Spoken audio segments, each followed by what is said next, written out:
Começando aqui mais um Trintei, esse é o nosso podcast, eu sou o André. Eu sou a Karina. E hoje a gente vai falar do filme Soul. A gente vai tanto explicar um pouquinho, bem brevemente, o filme e depois a gente vai falar nossas considerações e algumas lições aprendidas. Isso mesmo. E já vamos adiantar aqui que vai ter spoiler, então se você ainda não viu o vídeo, não gosta de spoiler, nem ouça esse podcast, vai lá assistir, depois você volta aqui. Mas, se você não se importa ou já assistiu, continua que esse podcast é pra você. Boa, então assim, já falando de cara que a gente adorou o filme, é muito bom mesmo, a gente assistiu 2 vezes, a segunda eu gostei mais do que a primeira. Eu já assisti umas 4. Já assistiu 4 vezes. Mas tudo bem. Mas legal, vou tentar resumir o máximo aqui, porque o filme é bastante longo, assim, complexo e tem vários detalhes. E a gente quer falar muito, né? A gente quer falar bastante o que mais importa aqui é das coisas interessantes do filme, né? Isso. O filme vocês vão assistir lá. Isso. Mas vamos resumir aqui, então, amor. O filme trata da vida do Joey. O Joey, que é um músico... Frustrado. Boa. Ele é frustrado porque ele queria ser um grande músico, só que ele... Queria viver de música. Isso, e ele dá aula numa escola, ele dá aula de música numa escola. Isso. E aí, bom, ele recebe uma grande oportunidade de um amigo dele de tocar, de fazer um teste numa banda que é onde ele sempre quis tocar, que é da Dorothea Williams, e ele passa nesse teste, e logo depois que ele passa, ele morre. Assim, é bem rápido mesmo. Isso acontece bem no começo do filme, tá? E depois que ele morre, ele cai no além da vida, só que ele vai parar, por algum motivo, no antes da vida. E lá ele descobre que lá que as almas são formadas, e lá que, na verdade, as personalidades das almas são formadas antes delas virem pra Terra. Isso. Lá ele entende todo o processo de formação disso e ele conhece a 22 e vira o mentor da 22, que é uma alma que está lá há muito tempo já tentando encontrar a sua missão para ir para a Terra, só que não consegue encontrar. Aí eles fazem o quê? Um pacto, porque daí nesse pacto ele ia ajudar ela a encontrar a missão, ele ia pegar o medalhão dela que ia fazer ela vir para a Terra, ele ia vir para a Terra e ela ia ficar lá, porque ela já não tinha mais vontade de vir para a Terra, de tanto tempo que ela estava lá. Eles não conseguem encontrar a missão dela a princípio, e aí eles vão recorrer a uma ajuda do bicho grilo, que faz um portal entre o lugar onde eles estão, que é um espaço entre o físico e o espiritual. Isso, e o bicho grilo é um ser muito interessante, porque na verdade ele está em vida, só que ele consegue ir para esse lugar de algum jeito, e ele fica lá ajudando as almas perdidas. Mas enfim, ele consegue criar esse portal, visualizar o Joe Gardner aqui na Terra, que ele tá num hospital, e por acidente cai nesse portal tanto o Joe quanto a 22, que ela não queria vir para a Terra. Quando eles caem, o Joe cai no corpo de um gato e a 22 cai no corpo do Joe Gardner.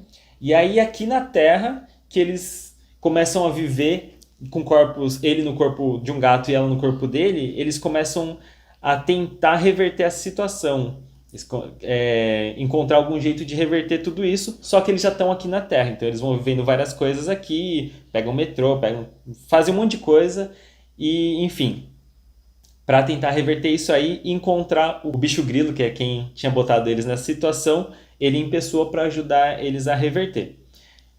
Só que nesse meio tempo, a 22, que está no corpo do Joey, ela começa a gostar da vida e começa a entender que os detalhes são muito legais, que viver é legal, que comer é legal, que várias coisas da vida são muito legais, e ela está começando a gostar muito, e na cabeça dela, ela está quase encontrando já a missão dela. Mas aí o Joe Gardner, ele desencoraja ela, ele só fala que ela tá sentindo tudo que ela tá sentindo porque ela tá no corpo dele. E aí eles têm uma briga, uma discussão, e ela sai correndo, e nisso eles acabam entrando num portal que leva eles lá pro antes da vida. Isso. Pra escola da vida. E quem pegou eles foi o Terry. Terry é um dos trabalhadores do Antes da Vida. Na verdade, ele é um pouquinho mais carrasco, assim, ele é como se fosse um auditor do Antes da Vida, né? E o Antes da Vida, a gente esqueceu de falar, tem esse Terry e tem vários Zés, que são os Jerrys, só que aqui traduziu como Zés, que são aqueles que organizam o Antes da Vida, as almas a criarem suas personalidades e tudo mais, né? Encontrarem os tutores e tal, enfim. E eles são pegos pelo Terry. Nisso eles voltam lá pro Antes da Vida, pra Escola da Vida. E aí eles descobrem que, na verdade, eles encontraram qual era a missão da 22 e ela consegue o passe pra vir viver aqui na Terra. Só que aí Joe fica bravo com ela, porque realmente ele acha que ela só encontrou isso porque ela tava no corpo dele. E aí ela, com muita raiva, pega o passe e joga pra ele e ele volta aqui pra Terra. E nisso que ele volta aqui pra Terra, ele conclui aquilo que ele tanto queria, ele vai lá tocar no show junto com o quarteto todo, ele toca, ele é super feliz naquela noite, só que quando acaba, ele sente um vazio, ele fala pra Dorothy... Dorothea Williams. Ele fala pra Dorothea Williams, e agora, o que a gente vai fazer? Daí ela fala pra ele, a gente vem amanhã e toca de novo. E ele sente um vazio muito grande dentro dele, porque ele achava que ia ser muito mais coisa, né? Ele até fala, eu esperei tanto tempo por isso e já acabou, né? E aí ele começa a lembrar da 22 e da briga que eles tiveram e tudo que ela tinha passado na Terra naquele tempo e quanto que ela tinha se divertido nesse tempo. Aí o que ele faz? Ele começa a tocar piano para entrar em estado de transe para tentar conversar com a 22 de novo. Ele volta lá, ele consegue fazer tudo isso. Quando ele vai ver, a 22 tinha virado uma alma perdida. E aí ele, com a ajuda do bicho grilo, tenta ir atrás dela de novo, tenta conversar com ela e depois de bastante tempo ele consegue convencer ela a pegar o passe dela e ir pra Terra viver. Isso mesmo. Resumindo bastante aqui o filme, acontece muita coisa. A gente resumiu muito mesmo, a gente queria ter falado muito mais, mas ia ficar muito longo esse podcast aqui e nisso já deu 5, 7 minutos aí. Isso, a gente também se conteve e não contou o final, né, amor? O finalzinho mesmo a gente não contou. Se você não lembra o que aconteceu, assiste de novo, porque é bem legal esse última parte do filme, é muito interessante. Isso. Aí agora, o que acontece? A gente já falamos do filme inteiro aqui e agora a gente vai apontar as coisas que a gente achou mais interessante no filme, em tudo. Tanto as questões interessantes de filme mesmo, quanto as lições aprendidas. Isso. Quer começar, amor? Não, pode começar. Então eu vou começar aqui falando sobre o assunto em si. O assunto eu achei muito legal porque ele fala do antes da vida. A gente está acostumado já a ver filmes, algumas coisinhas, até da própria Disney, como o Coco, a falar sobre o depois da vida, né? Então o que acontece quando depois que você morre, o que acontece com a sua alma, tal. Só que esse antes da vida eu acho que eu nunca tinha ouvido falar. E essa questão da criação da personalidade é um pouco complemento da que a gente estava conversando do Divertidamente. Que o Divertidamente fala da formação da sua personalidade depois que você já está aqui na Terra, já está vivendo. E esse filme, o Soul, ele fala da criação da sua personalidade antes de você vir para a Terra. Isso é muito legal, assim, eu achei bastante interessante a temática do filme inteiro, né? Só para explicar, o Coco que o Dé falou é o Viva a Vida é uma Festa, tá? Também é um filme da Disney Pixar que eu recomendo demais, é um dos meus, se não meu favorito. É um dos favoritos, com certeza. Com certeza, é tanto maravilhoso. Tanto a história dele quanto a beleza, assim, É lindo demais. É muito bonito, ele é muito colorido, né? É muito legal ele. Aí é uma outra coisa muito interessante aqui que a gente achou também, é o espaço que a gente comentou, que é o espaço entre o físico e o espiritual. O jeito que eles abordam isso, que eles mostram, eu achei muito legal, assim. Que é onde as pessoas... É para onde as pessoas vão quando elas estão muito concentradas, né? Então... É como se fosse um estado meditativo, né? É, tipo isso, um de transe, assim, mais Talvez, ou menos isso. De transe. Quando você... Sabe aquele momento que você tá muito concentrado em alguma coisa, você... Depois, quando você cai na realidade, você... Nossa, o que aconteceu agora? O que eu não percebi? O que passou aqui na minha frente? É mais ou menos nesse estado. Eu acho, né, que pode ser tanto para coisas boas, que nem quando mostra lá uma pessoa jogando basquete, uma pessoa concentrada lá fazendo uma tatuagem, como coisas não tão boas também. Então, se você tá jogando algum jogo, né, que nem eles comentam do Tetris, que a gente vai falar depois, é uma coisa ruim, assim, se você fica muito tempo ali, concentrado só naquilo, eu acho que já passa um pouco do limite, né? Então, essa parte eu achei muito 10. Uma outra questão bastante legal, assim, que é meio sutil, mas acaba, depois que você percebe, assim, é legal, assim, de ver. E ela é mais sutil em inglês, né? Em português fica bastante diferença, assim, de nomes, né? Ah, é verdade, porque assim, a gente tá falando dos Jerrys e do Terry, que são os Zés e o Terry, né? E eles mesmos se definem como o quê mesmo? Era uma... Campos quantizados do universo. Isso. É a combinação de campos quantizados do universo, isso aí. Isso. Na verdade, eles são esses seres que são responsáveis por direcionar as alminhas a encontrarem todas as medalhinhas que elas precisam para conseguir o passe para vir para a Terra, né? Isso. E a diferença entre o Zez e o Terry é bem evidente. Assim, o Terry é aquele que é o único que tem um nariz empinado entre eles, e ele é pequeno e ele é bem chatinho, assim. Ele é como se fosse o auditor do lugar ali. Então ele É fica como se sempre- fosse o ego mesmo, né? Isso, é verdade. Tanto que os Zez, eles sempre estão massageando o ego dele, assim, pra ele Isso. ficar tranquilo ali na dele, né? Então tem uma hora que eles vão fazer uma premiação, eles vão premiar o Terry lá, fala assim, ó, a gente tá dando aqui um troféu que você mesmo pediu, né? Eles falam um Ele negócio fala, assim. eu mesmo pedi, mas eu mereci. É verdade, eles estão sempre ali agradando ele pra ele ficar quieto. É porque ele falou assim, porque tá faltando uma alma, não sei o quê, porque ele fica sempre lá no ábaco contando. Ele fala, tá faltando uma alma, e eles começam a massagear o ego dele. Mas você pode resolver esse problema, porque você é o melhor que tem pra fazer isso. Eu sou o melhor mesmo, aí ele sai e vai tentar resolver. É verdade, né? Eles falam assim, ó, você é o único que consegue fazer isso aí, então você é o único que consegue encontrar quem tá perdido, né? Isso. É um negócio assim, né? E eu acho uma coisa que eu acho, né? Isso é uma coisa que eu pensei, tá? Depois você vê se você concorda. Mas que toda a história em relação ao 22 e ao Joe já estava todo programada pros Jerrys, né? Pros Zés. Aham. E não pro Terry. Então, eu acredito que eles sempre vão massageando o ego do Terry para eles conseguirem fazer toda a missão deles, que é a 22 vir aqui pra Terra, viver um pouquinho e encontrar a missão dela, É realmente. verdade, né? Eu não tinha pensado nesse lado aí, mas faz todo sentido, né? Pensei Porque isso. que se eles são eles que organizam tudo lá, como é que eles não iam ter percebido que o Joey tinha chegado lá e ele não era uma pessoa que eles pensavam que ele era? Na verdade, Eles sabiam, na verdade, né? Tanto que quando o Joey fala que não queria ser mentora, ela fala, então você pode ir pra onde você queria, para onde você deve ir, que é pro além da vida, que ela sabia que o Joey não queria ir pra lá. Aham. E aí ela meio que força ele a ser um mentor. É verdade, né? Porque ele tá lá como um mentor, que é um outro nome que eu já não lembro qual que era, com B o nome. Borgen. É. Alguma coisa assim. E ele tá lá como se fosse um engano, Aham. só que cadê essa outra pessoa, né? Então, assim, Exatamente. eles teriam reparado, verdade, não tinha pensado, mas é tudo combinado já entre os S. Eu acho que sim. E o Terry é aquele cara mais chatinho, todo egocêntrico, assim, né? Ele é o que fica fazendo as contagens, quer encontrar as coisas erradas, enquanto os S, eles são as pessoas mais de boas, são os seres mais de boa ali, que estão lá pra organizar e fazer tudo acontecer, na verdade, Isso, né? são praticamente seres mais evoluídos, vamos dizer assim, né? Eu também acho que é isso aí mesmo.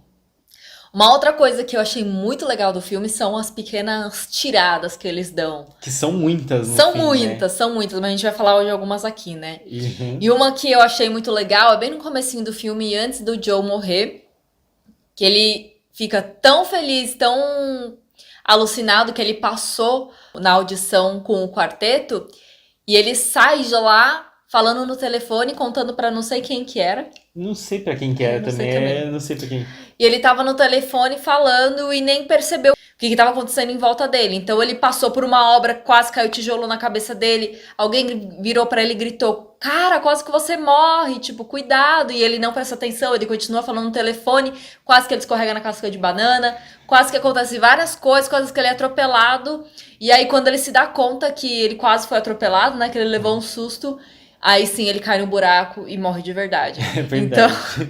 Então eu achei muito legal, porque assim, a vida tava dando vários sinais pra ele que aquilo tava pra acontecer e ele não prestou atenção em nenhum sinal, né? Então eu achei essa uma tirada bem, bem legal, assim, que geralmente acontece com a gente mesmo, né? A gente fica tão alucinado vivendo loucamente que a gente não percebe algum sinal que o universo tá dando ou alguma coisa do tipo, sabe? O universo vai te falando, ó, tá sempre mandando sinal. Depois, quando acontece, você vai pensar, putz, olha, é verdade, né? Tinha vários sinais que isso ia acontecer e eu não tinha reparado, né? Só que aí já é tarde, né? Tem algumas falas, né, que acontecem durante o filme que são bem legais, né? Então, quando ele já tá morto, né, tá lá junto com a 22, ela fala pra ele, relaxa, ninguém se machuca aqui. eles já vão sofrer bastante lá na Terra, né? Ah, é, porque foi uma parte que, não sei, um totem, vamos dizer assim, caiu em cima das alminhas, e daí o Joe ficou super assustado. Aí ela falou isso aí, que não precisava Já, se preocupar. já vai sofrer bastante lá na Terra, né? Isso, é muito Normal. engraçado. Aí depois quando o Joey, ele tá numa palestra pros tutores, um dos Zés fala assim, esquecer o trauma do nascimento é uma das grandes dádivas do universo. Achei E bem ele é engraçado. engraçado, né? Porque ele ainda fala meio num tom meio irônico do tipo, pega essa dica que eu tô dando, né? É Ele verdade. faz uma cara engraçada. E esse mesmo cara, ele tá lá mostrando algumas alminhas, tá? E as personalidades delas, né? E uma das almas fala assim: eu sou uma megalomaníaca manipulativa e intensamente oportunista. Aí o que que ele responde mesmo? Ele responde mais ou menos assim, tá? Mas tipo, o sonho de todos os pais, né? Mas tudo bem, isso é problema da Terra. Ele é bem irônico, assim, né? É muito engraçado. Ele leva numa boa, isso aí, porque pra eles acho que é bem normal, né? Tem umas Aham. pessoas assim lá. Aí o Joey Gardner, ele tá conversando com uma das Zés lá, ela tá explicando pra ele como é que funciona a criação das personalidades. Daí ele fala, nossa, é assim que as personalidades são criadas? Aí ela pega e fala pra ele, lógico, você acha que os bebês aprendem com o tempo? Interessante, né? Aham. Tem uma parte também que quando eles estão num espaço entre o espaço físico e o espiritual, que eles veem as pessoas que estão meio que em estado meditativo e tal. E aí ela falou assim: olha só que legal que eu faço. Aí ela pegou, tipo, uma bola assim. E quando o jogador tava pra fazer a cesta de basquete, ela tacou e daí ele errou. Aí ela fala: já faz um tempo que eu tô sacaneando esse time de basquete. E era claramente o time dos Knicks. É É bem legal, né? engraçado. Ela também sacaneia uma mulher que tá fazendo uma tatuagem, né? Verdade. Bom, e agora a gente vai entrar em algumas questões aqui que também são bastante interessantes, mas que já são mais para a parte de aprendizado, assim, algumas lições mesmo, né? É legal a gente deixar claro aqui também que, assim, são coisas ao nosso ver, né? Eu acho que cada pessoa tira a lição que precisa ser tirada daquele filme. Eu acho bem legal isso. É verdade, né? Isso aí é um filme que serve para todo mundo, eu acho. Os adultos vão perceber mais, eu acho, nessas questões mais filosóficas, mais de lições Aham. aprendidas, e as crianças conseguem se divertir bastante com o filme também, porque ele é bem bonito, assim, né? Ele é bem construído, É leve é leve, é também. interessante, é engraçado. Então, algumas Aham. partes tem um gatinho lá, que, Isso. enfim, as crianças gostam também, Sim, mas adultos vão gostar muito também. é verdade. Então, uma coisa que eu queria destacar aqui é que a 22, ela parece bastante forte, né? Isso acho que tem muito a ver, assim, com a nossa realidade mesmo. Então, a 22 ela parecia muito forte, nada abalava ela. Então, ela já tinha tido vários tutores e todo mundo tinha sido muito ríspido com ela, muito grosseiros, porque eles não conseguiam fazer ela encontrar a missão Isso, dela. não tinham paciência. Nem a Madre Teresa de Calcutá, que ela fala pra ela, eu não odeio ninguém. Daí acontece alguma coisa que a 22, ela acerta um elástico nela, dela, só você, né? Fala alguma coisa assim, né? Falou. Aham. Aí o Muhammad Ali tinha perdido a paciência com ela, todo mundo tinha perdido a paciência com ela e falado alguma grosseria pra ela. E ela parecia não ligar, nunca ligar nada. Você vê ela sempre lá com aquele sorriso dela no rosto.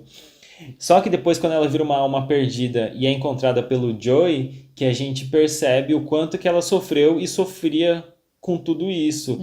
E por dentro ela claramente estava remoendo tudo esse tempo todo. Então, quando o Joey encontra ela e ela tá lá dentro daquela alma perdida, ele consegue visualizar todo mundo, tudo que ela tem sofrido esse tempo. Então, ele consegue visualizar todo mundo brigando com ela, xingando ela, falando um monte de grosseria. E é tudo que estava dentro dela. Então, a lição é essa, né? Que apesar dela, por fora, ela parecia muito forte durante todo esse tempo, na verdade, por dentro ela estava sofrendo bastante. E assim, acho que a lição é de que a gente deve saber como falar as coisas para os outros, que apesar da pessoa parecer não se importar, na verdade pode estar ferindo bastante ela por dentro, né? E pode ter consequências maiores lá na frente. É verdade. Acho que é bem por aí. Acho bem legal e bem forte essa parte.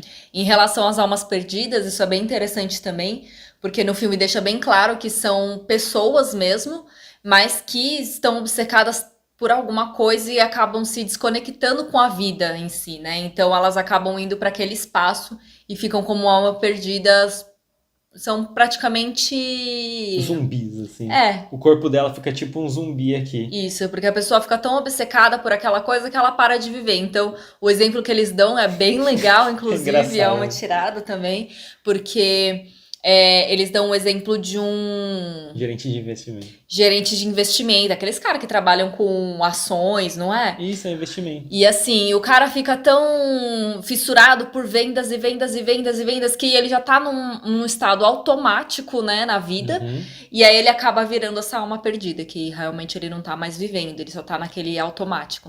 Então isso é bem legal também. É verdade. Na verdade, assim, né? Eles quiseram só estereotipar, né? Mas não são todos, obviamente. Claro. Mas eles pegaram esse exemplo aí, eu achei bastante engraçado, porque era um cara que tava no computador lá, né? Na terra, assim, no computador. Mortão. Só que ele já tava até com um semblante já de morto, né? E aí, só que porque isso aconteceu porque a alma dele já tava perdida. Ele tava tão obcecado com aquele trabalho dele ali que ele tinha a alma dele tinha se perdido entre o físico e o espiritual já. Isso. Pode falar. E quem resgata ele é o bicho grilo, que ele se intitula um místico sem fronteira. Tá fazendo alusão direto com os médicos sem fronteiras, né? Claramente. Então eles vão lá, o bicho grilo e a turma dele tem a função de ir lá e resgatar essas almas perdidas e colocar eles de volta no corpo. Então, nesse caso do investidor, eles pegam essa alma e colocam ele de volta, né? E daí é engraçado que aparece ele na Terra, assim, tipo, destruindo todos os computadores. Tipo, eu não quero essa vida, meu Deus, agora eu tô vivo e tal. E É como se ele tivesse se libertado, Isso, né? Ele foi. percebeu assim o que aconteceu. E uma coisa legal de falar do bicho grilo é que como a gente falou, ele tem um corpo aqui na Terra, só que ele tá num estado meditativo, assim, ele tá lá, na verdade, dançando, né, com uma placa na mão, assim, tá fazendo um trabalho, só que ele entrou em transe e ele faz esse trabalho ajudando as almas perdidas. E a turma deles são todas assim, né, uma tá meditando em não sei aonde, a outra tá fazendo alguma outra coisa em outro lugar, só que eles se encontram ali pra ajudar as almas perdidas. Pô, é isso mesmo. Exatamente. E outra coisa interessante pra falar disso, isso aí é bastante assim. Tem tudo a ver com isso aqui que a gente tá falando, né? Que é o bicho grilo, ele fala que aquelas almas que estão concentradas ali fazendo algum trabalho específico. Então, por exemplo, o Joey Gardner, que ele ficava tocando piano e entrava nesse estado de transe e ia para esse lugar. Essas pessoas que estão concentradas e estão ali não são tão diferentes das almas perdidas. Porque, na verdade, ele fala que essas almas que estão só viajando, se elas se tornam muito obcecadas por aquilo que elas estão fazendo ali, elas podem se tornar uma alma perdida. E isso quase que aconteceu com o próprio bicho grilo, quando ele jogava muito Tetris. Isso foi muito bom. E como esse podcast já tá ficando muito grande, já vamos logo pro final, né, amor? E no final do filme, a mensagem mais clara que eles deixam é que a missão é totalmente diferente do seu propósito. Então, a sua missão, que depois que eles descobrem isso com a 22, que ela veio aqui pra Terra, ela percebeu que eram as coisas boas da vida, de andar, de comer uma pizza, de escutar o cara cantando no metrô, enfim... Todas essas coisas são realmente o que importam na vida, né? As suas coisas pequenas. E isso ela aprendeu muito aqui na Terra, né? Porque ela curtiu viver, ela curtiu fazer essas coisas. E foi por isso que ela conseguiu ganhar o passe para vir para a Terra, porque ela entendeu qual que era a missão dela, que era viver, e ela estava preparada para viver. É que, na verdade, o Joe e nem ela sabiam, né, disso. Então, eles estavam procurando alguma habilidade, mais uma habilidade para ela fazer. Um talento, né? Um talento dela para ela fazer aqui na Terra, mas não era nada disso, né? Então, eles deixam bem clara essa diferença de missão e de propósito, e que a missão é aproveitar cada detalhe. Então, na verdade, eles vão para aquele ditado, né, que já é bastante conhecido, que o que importa é a jornada e não o destino final. Acho que essa é a mensagem assim que mais o filme quer passar. Isso. Mas dentro dessa mensagem eles passaram várias outras, e por isso que a gente amou esse filme. Assistam Soul se você ainda não assistiu. Isso. Se você for assistir, você vai encontrar muito mais coisa do que a gente falou aqui. E se você já assistiu, ouviu esse podcast e gostou, segue a gente aqui. E também assiste de novo que vocês vão ver muito mais coisas, muito mais detalhes que vocês não tinham visto antes. É muito bom mesmo. Muito bom. A gente adorou e super recomenda. É muito bom e é isso aí, E é né? isso. E é isso aí. Espero que vocês tenham gostado dessa nossa resenha aqui inteira sobre o filme Soul. E Até a próxima. até a próxima então e Tchau. tchau!